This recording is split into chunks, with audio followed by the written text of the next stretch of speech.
nous sommes avec Guillaume Salançon, juste à côté de Pauline, fondateur et président de la Fédération française de chessboxing. Vous êtes aussi le coproducteur de ce super documentaire. Et également Thomas Cazeneuve, vous avez été 2 fois champion du monde de chessboxing. Alors moi, quand j'entends chessboxing, j'ai envie d'écouter ce morceau. Qu'est-ce que ça vous évoque? Hein? Le Wu-Tang, bravo, c'est ça, on a une bonne culture hip-hop. Voilà, le morceau The Mystery of Chessboxing. C'est quoi le chessboxing? Parce que tout à l'heure, j'ai essayé de raconter un peu ce que c'était, mélange d'échecs et de boxe, et on m'a regardé genre, oh, c'est un ouf, ça n'existe pas. Alors c'est toujours la première réaction des gens. Alors que ça existe. Réveillez-vous.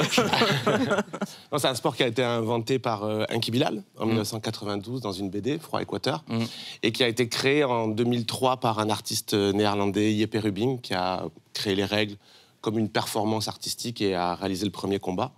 Et donc c'est 2 artistes qui ont créé un sport, ce qui est assez voilà, étonnant. Alors toi, Thomas, tu fais des échecs depuis que tu as 4 ans. Ouais, c'est bien ça. Et après, tu t'es mis à la boxe. Exactement. J'ai commencé les échecs donc, à 4 ans et la boxe quand j'avais 15 ans. Et donc en fait, je faisais les deux de façon séparée avant d'apprendre l'existence du chessboxing. Et tu t'es dit, autant faire les 2 en un. Mais exactement. Quand j'ai découvert le sport, je me suis dit, OK, en fait, c'est fait pour moi, quoi. Je vais être champion. Voilà, passez-moi dans les échecs, passez-moi dans la boxe. OK, je vais faire ça dans le chessboxing. Le rêve, c'est ton père qui t'a appelé, je crois, en te disant, là, on a trouvé quelque chose pour toi. C'est exactement ça dans le doc. Et exactement. Quand j'avais 18 ans, il m'a envoyé l'article en disant, ouais, j'ai trouvé ton sport, lol. Mais moi, j'étais à fond. Ton père, il a dit lol? Oui. Lol, ouais. J'ai trouvé ton sport, lol. Ton père, il a dit lol. Et moi, j'étais à fond. Je me suis dit, ouais, c'est trop mon sport. C'est bon, je vais être champion de cette discipline, quoi. Et alors, le chessboxing, vraiment, je vous conseille de regarder ce documentaire parce que les personnages sont incroyables, c'est des histoires humaines juste magnifiques. Et surtout, il y a une force dans ce documentaire, c'est qu'on s'attache à tous les membres de l'équipe parce qu'ils ont chacun leur parcours. Et surtout, il y a aussi un vrai mélange social. C'est que nous, on a tous le cliché de les échecs, c'est pour les bourges. C'est pas accessible pour tout le monde. C'est un sport de geek, c'est un sport d'intello. Et là, il y a un extrait que j'aimerais qu'on regarde avec un des protagonistes qui a fait de la prison et on en parle juste après. Dans l'équipe, je me suis rendu compte qu'il y avait des gens qui étaient... Voilà, il y avait des maçons, il y avait des tatoueurs, il y avait voilà, différents métiers, différentes cultures, il y avait voilà, différentes classes de la société. Je me suis retrouvé là dans une team où c'est que presque la France, elle était représentée. Je travaille en intérim, dans une boîte qui vend du matos de coloscopie, tu vois. C'est rigolo, hein. Et généralement, les classes sociales, elles restent ensemble. Elles restent ensemble, les riches, ils restent avec les riches, ou alors les patrons, ils restent avec les patrons. Et là, on s'est retrouvés là, tous autant qu'on est, avec des métiers différents, une culture différente, des âges différents.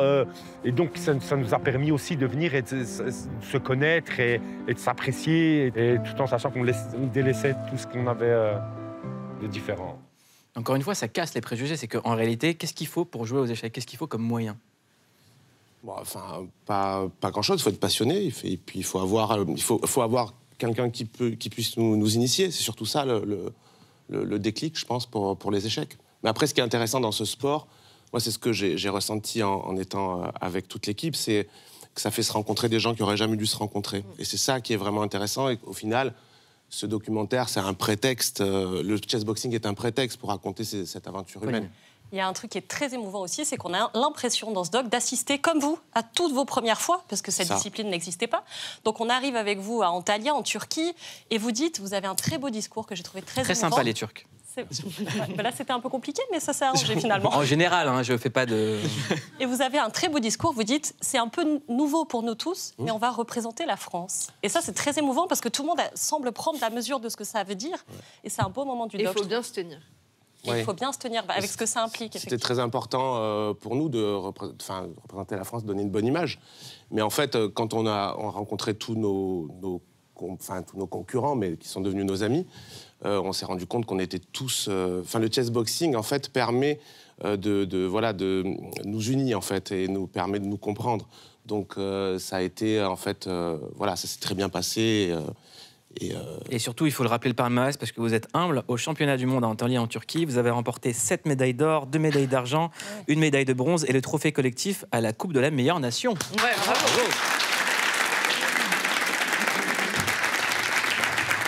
Et ouais. Il y a aussi de nombreux moments hyper émouvants, comme le combat d'Anthony qui n'avait jamais fait de boxe de sa vie.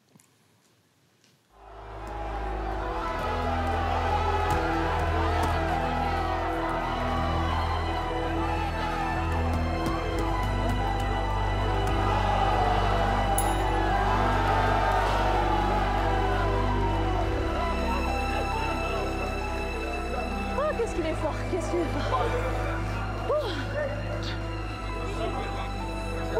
Seul coup. Il a un seul coup à faire en fait. Le roi est en échec, il n'a pas de case pour remonter à cause de la tour qui bloque. Son seul coup, c'est d'aller dans le coin.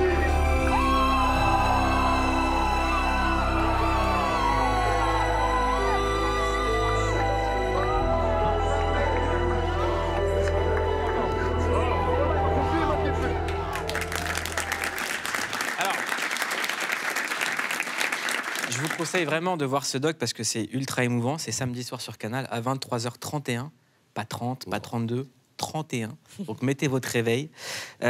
Expliquez-moi comment ça se passe un match. Comment on compte les points? C'est-à-dire qu'on met des points, droite, gauche, gauche, droite, une patate. Après, on s'assoit et on compte les points aux échecs. Comment ça se passe?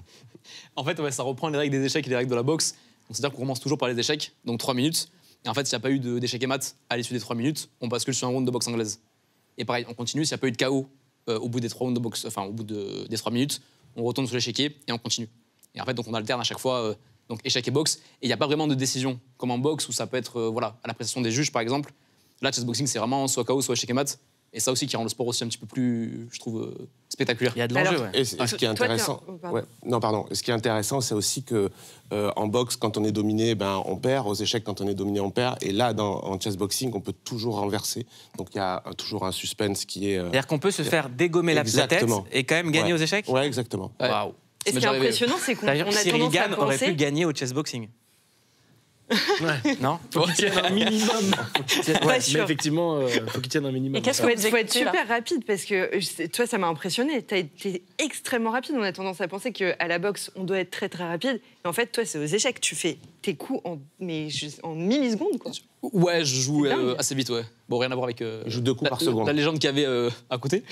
Je parle pas de ton cousin, mais ouais, parce qu'ils sont cousins, donc je joue très vite. Ouais, c'est mon cousin. Ouais, je joue assez vite. En fait, ça dépend aussi de la personne qui est en face. C'est-à-dire que si je sais que je suis meilleur sur l'échiquier, justement, je vais avoir tendance à mettre de la pression et plutôt temporiser sur le ring. Et à l'inverse, si voilà, je sais que je suis moins bon, enfin, je suis en difficulté sur l'échiquier, justement, jouer lentement, jouer fermé et plus chercher le KO en boxe. Est-ce que ça peut devenir une discipline olympique?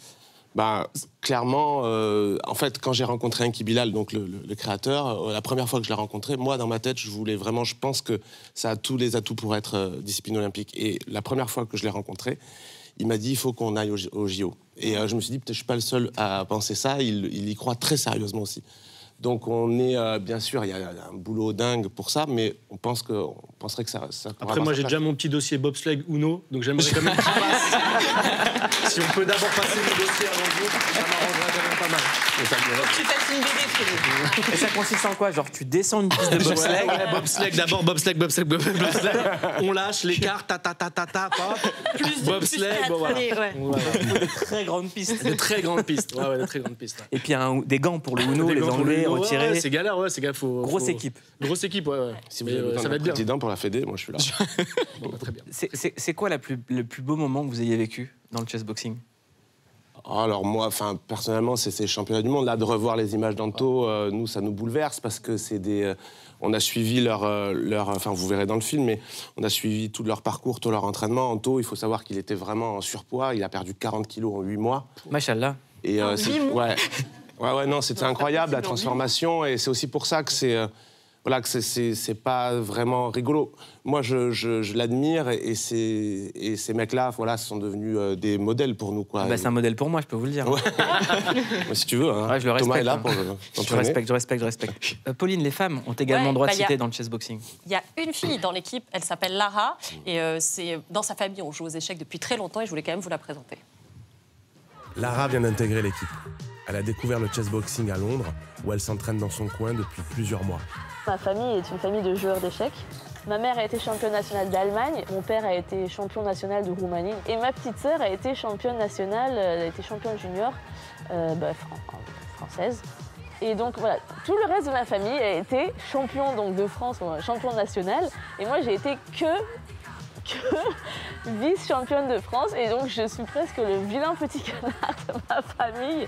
Et donc quand j'ai découvert le chessboxing, je me suis dit yes, c'est ça, je vais devenir championne du monde de chessboxing et ça vous le serez jamais. Et Antalya, elle est devenue double championne du monde. Wow. Et je me demandais, est-ce que justement ce doc, ça a éveillé un peu des vocations chez les femmes aussi? Alors, il n'est pas encore Il est pas sorti, encore mais sorti, on pardon. espère parce que Je c'est rappelle vraiment... qu'il passe samedi à 23h31 23h31, j'ai pas sur Canal+. on Pas es- 30, pas 32. On espère parce que les filles ont vraiment leur place dans ce sport. Et Lara, bon, c'est vraiment notre... Enfin, c'est comme notre petite sœur. Elle a intégré l'équipe sur le tard et elle s'est tout de suite intégrée. Et maintenant, bon, bah, c'est c'est notre meilleure amie. Et je donne un petit scoop, c'est elle qui me remplacera à la présidence de la fédération. Oui, parce qu'elle a tous les atouts. Qu'est-ce que vous allez faire après vous? Moi, je vais faire d'autres choses. Vous allez faire j'ai quoi? d'autres projets. Moi, je vous dis ce qu'il faut faire. Il faut faire un film sur vous. L'histoire du gars dans les années 80, il est là. Je crois à un nouveau sport, mec. On va prendre la boxe. Il y en a déjà un, là. Moi, ça me suffit. Moi, Mais non, on va prendre la boxe. On va prendre les échecs. Quoi, Poli? La boxe. Les échecs. Après, je monte il est avec ses petites vestes, son truc. On voit vraiment le film, quoi, du gars qui traverse les époques comme ça. Vous n'avez pas pensé à en faire un film sur vous? La non, boxe, non, Poli, ça quoi. serait- Attends. ça serait un peu... Non. Le nombre de portes qui sont fermées, enfin, je m'imagine pas, il y en a eu beaucoup ou pas tant À quel que ça niveau? Bah, de tenter de vendre... Un nouveau sport, ouais. ce sport, ouais. Discipline. Bah, nous, on s'en fichait de ça. C'est-à-dire qu'on était en équipe. et Adrien, joue aux on échecs. on y est allé, quoi. On est allé, même si les portes se fermaient, on les ouvrait. Enfin, c'est pas... Tu Avec vois, les points après, ou avec la dame? avec tout, mais des fois avec les points et des fois en réfléchissant. Exactement. Mais non, mais après, c'est vrai qu'on a eu beaucoup de critiques et de... Voilà, on se moque de nous, mais nous, on aime bien ça. Enfin, c'est assez agréable. Les jaloux vont maigrir. Mais- Voilà ce qu'on dit. Exactement.